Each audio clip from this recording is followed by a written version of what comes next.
ഇത് കണ്ടില്ലേ, പുറമേ നല്ല ക്രിസ്പിയും അകത്ത് നല്ല സോഫ്റ്റും ആയിട്ടുള്ള ചായക്കടയിലൊക്കെ കിട്ടുന്ന അതേ പഴംപൊരി നമുക്ക് വീട്ടിൽ തയ്യാറാക്കാം. അതിനായിട്ടൊരു 3 പഴം നന്നായിട്ട് പഴുത്തത് എടുത്തോട്ടോ. ഇത് ഇച്ചിരി പഴുപ്പ് കുറവാണ്.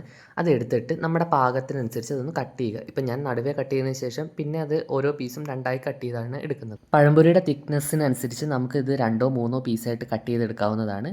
അത് മാറ്റി വെച്ചതിന് ശേഷം ഒരു പാത്രത്തിലേക്ക് നമുക്ക് 1 കപ്പ് മൈദപ്പൊടിയും അതേപോലെ തന്നെ 1½ ടീസ്പൂൺ വറുത്ത അരിപ്പൊടി, 1/4 ടീസ്പൂൺ മഞ്ഞൾപ്പൊടി, 2 ടേബിൾ സ്പൂൺ പഞ്ചസാര, ഒരു 1/4 ടീസ്പൂൺ ഉപ്പും എന്നിവ ചേർത്തിട്ട് അതിനെ ഡ്രൈ ആയിട്ട് തന്നെ ആദ്യം നന്നായിട്ടൊന്ന് മിക്സ് ചെയ്തെടുക്കുക. അത് ജസ്റ്റ് ഒന്ന് നന്നായിട്ട് മിക്സ് ചെയ്ത് കഴിയുമ്പം അതിലേക്ക് പാകത്തിന് വെള്ളം ഒഴിച്ച് നല്ല തിക്ക് ബാറ്ററായിട്ട് വേണം ആദ്യം മിക്സ് ചെയ്യാനായിട്ട്. അല്ലെങ്കിൽ അതിൽ കട്ടയൊക്കെ കടന്നു കഴിഞ്ഞാൽ അത് ഉടച്ചെടുക്കാനായിട്ട് പാടാം. അപ്പോൾ ആദ്യം ഇതേപോലെ ഒരു തിക്ക് കൺസിസ്റ്റൻസിയിൽ അതിനെ നന്നായിട്ട് മിക്സ് ചെയ്തെടുത്തതിന് ശേഷം പിന്നെ അതിലേക്ക് എത്രത്തോളം വെള്ളം വേണോ അതനുസരിച്ച് നമുക്ക് കുറേശ്ശെ വെള്ളം ഒഴിച്ച് നമുക്കതിൻ്റെ ഒരു കറക്റ്റ് കൺസിസ്റ്റൻസിയിലേക്ക് കൊണ്ടുവരാം. ഇത് ഒത്തിരി ലൂസ് ആവുകയാണെന്നുണ്ടെങ്കിൽ നമ്മൾ പഴം ഡിപ്പ് ചെയ്യാൻ നേരത്ത് പഴത്തിൽ കോട്ടാവുന്നില്ലെങ്കിൽ അതിനനുസരിച്ച് നമുക്ക് കുറച്ച് മൈദപ്പൊടി ചേർത്തത് അഡ്ജസ്റ്റ് ചെയ്താൽ മതിയാവും.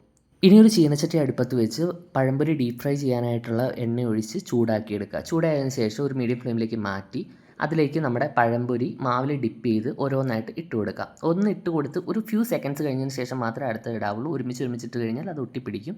എന്നതിന് ശേഷം ഒരു 1 മിനിറ്റ് കഴിഞ്ഞ് നമുക്കതിനെ ഒന്ന് ഇളക്കി പതിയൊന്ന് മറച്ചിടാം. ഇതിപ്പോൾ നോൺ സ്റ്റിക്ക് പാൻ അല്ലാത്തതുകൊണ്ടാണ് കേട്ടോ വിട്ടു പോരാനായിട്ടൊരു ചെറിയൊരു മടുപ്പ്. പക്ഷേ ഒന്ന് മൂത്ത് കഴിഞ്ഞാൽ അത് കറക്റ്റായിട്ട് തന്നെ വിട്ടു പോകുന്നുള്ളൂ. പിന്നെ ഇതിൻ്റെ പാകം എന്ന് പറയുന്നത് നമുക്ക് 2 സൈഡും ഒരു മീഡിയം ഫ്ലെയിമിൽ വെച്ചിട്ട് നമുക്കൊരു പഴംപൊരിയുടെ കളർ അറിയില്ലേ, ആ പരുവത്തിനാക്കി എടുക്കുക. അല്ലാതെ ഇത്ര മിനിറ്റ് വേകണം അങ്ങനെയൊന്നുമില്ല.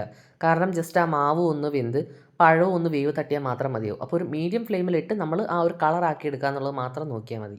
അതിന് ശേഷം നമ്മുടെ പാകത്തിന് കളറായി കഴിയുമ്പോൾ നമുക്കതിനെ ഒരു പാത്രത്തിലേക്ക് മാറ്റാം കേട്ടോ.